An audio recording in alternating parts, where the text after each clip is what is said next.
People who have witnessed there's not going to be a wedding moment following a bachelor/bachelorette party. What went down? Hi Reddit guys, subscribe now, or I will go to bed now. I used to work at an upscale wedding venue.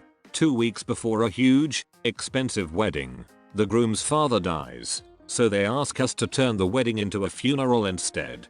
They were a lovely couple, and it was really awfully sad when it happened, but I still use it as my go-to answer for describe a time when you delivered outstanding customer service type questions in job interviews. Sorry, you're hired. I have a funeral planned for next week, hoping it will turn into a wedding. Who's the lucky corpse? My cousin runs a popular upscale marriage venue and always tells the story way better than this, so here is a rough overview. The groom's mum was a heavy drinker and got belligerent when she drank, so understandably the bride wanted the groom to try to limit her drinking. The afternoon before the wedding, the bride arrives to see groom's mum smashed with the groom himself giving her beers. Next thing my cousin knows, she was there to oversee preparations. The bride and groom are in a straight up fist fight, which leads to an Anchorman style street fight between members of both families in the parking lot. Apparently they recently scheduled a new day for it. I can't imagine the tension there. I used to be a photographer. The first wedding I shot was one where the mother of the bride was a heavy drinker. At the reception she was pretty drunk and went up to give a speech. She started out with, "When my daughter told me she was getting married, I knew it was to one of two guys, and I'm glad it's you, John." John was not pleased. "That's why you only ask the same boring people to give a speech. When my uncle married, he didn't let his mum give a speech because she says inappropriate it and doesn't care. He didn't let his dad give a speech because 1. He's an idiot. 2. He knew he'd be drunk by then. And 3. It's impossible to make him shut up once he starts talking. So he asked my mum to give a speech. It wasn't super original, modern, cool, edgy, yada yada yada, but it was cute and people didn't end up punching each other. So it's a win." Uncle Clark, where did you get a trident? Uncle Clark killed a guy. You should probably lay low for a while. There's a story that goes around. I can't vouch for the truth of it or not. Call it an urban legend. First of all, if you've never been to a Jewish wedding, the way it goes is, first they have the reception, with the bride and groom in separate rooms, then the ceremony, then family goes away to sit for pictures while the guests sit down to eat, then the bride and groom come in, and the dancing starts. In between the ceremony and the pictures, though, is what's called yichud, which doesn't really translate, but it approximately means isolation together. The bride and groom lock themselves in a room and are observed by 2 reliable witnesses outside the door to have stayed therein long enough to have consummated the marriage, although nobody actually does it there. It's considered deckless. This is what actually solemnizes the marriage. Well, one of 3 things. The other 2 are signing a marriage contract, called a ketubah, and transfer of a piece of chattel property, traditionally a ring, though it can be other things, from the groom to the bride. So, after the yichud, the bride comes out and announces, "Sorry everyone, the wedding's off. We'll be getting a divorce, and we're returning all the gifts. Except for the bedroom set, where I caught my new husband trying it out with my sister last week." So, there are far worse stories here in this very thread. What makes this one noteworthy? Well, think about this. She knew about the episode before the wedding. Why'd she go through with it? Because under Jewish law, if you've once been married to a woman, even after divorcing her, you aren't allowed to marry her sister at any time until your first wife has died. By going through with the ceremony, she in effect locked her sister out of ever being able to get together with her soon-to-be ex. As someone with a decent amount of Orthodox friends, that's freaking hilarious. She's definitely gonna be able to get a get while also throwing a huge middle finger at the sister. Paramedic. Bachelor party mixed with drunk driving. One of the groomsmen killed. Believe the entire wedding was cancelled and the couple split up. Conversely, I recently worked a wedding where a groomsman and a bridesmaid were killed in a car accident the night before the wedding after the rehearsal dinner. The wedding went ahead as planned. One of my best friend's wedding was cancelled when he learned she slept with a stripper after her bachelorette party. Like 3 days after. He is happily remarried now with a kid. Worst part was that it was a destination wedding. Honeymoon, and he couldn't get a refund, so we all went anyway, and he was super depressed the whole time. His family was all there too. I had a buddy that happened to also. True story. He ended up banging one of his fiance's friends as revenge, which he knew about, but they just let bygones be bygones. And they still got married. Eye for an eye, I guess, and it worked out. They've been married for 8 years, but we never talk about it. The marriage or the vengeful shagging? I woke up on a Sunday and saw on the news that a bachelorette party had been burned alive after the L, in my opinion, caught fire by itself on a bridge towards San Francisco. It was the start of a day. I remember this story from a couple years ago. And the L, in my opinion, driver just get the frick out and left them there. Horrifying. Right? That was my thought process. How did he just leave them there? And he ignored their cries for help too.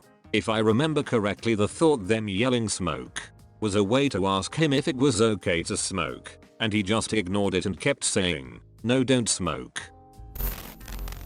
My friend had been with his fiancée of 8 years when she got pregnant.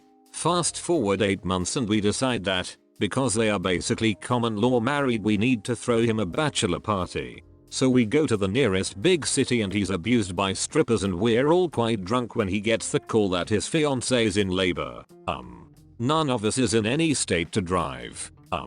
We end up calling a cab and paying over $300 to get him to the hospital as soon as possible. My friend is stumbled down drunk when he walks into the delivery room smelling like strippers, with a dong drawn on his face and covered in glitter. I was positive that was the end. They've been married 7 years and just had their second child last week. Thank you for sharing something not depressing. Sister of the groom chatted with the sister of the bride.